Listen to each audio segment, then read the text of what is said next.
Ici, il fait trop chaud l'été, alors nos brebis partent en transhumance l'été, de juin, juillet, août, et après retour au transhumance, elles le mettent bas. Quand l'agneau est sevré, les brebis sont à l'entretien, on appelle, ça veut dire qu'elles se débrouillent d'elles-mêmes.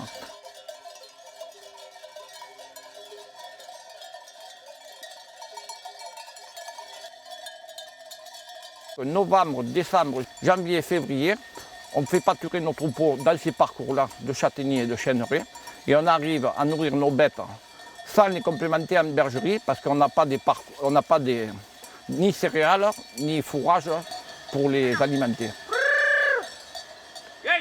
Moi, en fait, je suis berger.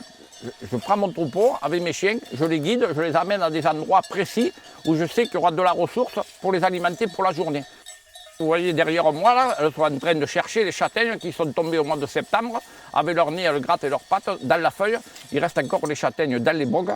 Et elles cherchent, et avec leur museau, elles arrivent à retirer le fruit pour se nourrir. Et quand la période des châtaignes est passée, hop, elles se retournent sur les glands. Et après, il reste déjeuner, comme vous voyez.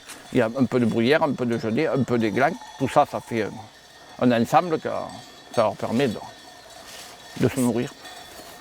Pour ces 4 mois de parcours, moi j'ai à peu près 300 mères et il faut bien compter entre 4 et 500 hectares.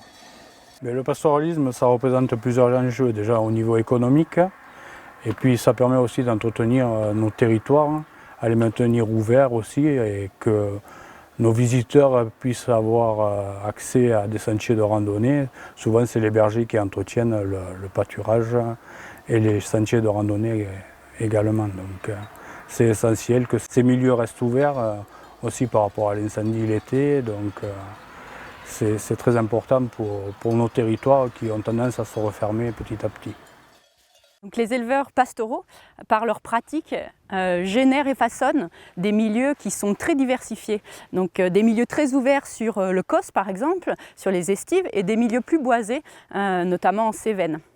Les paysages qui ont été façonnés par les éleveurs et leurs troupeaux ont été inscrits en 2011 au patrimoine mondial de l'UNESCO.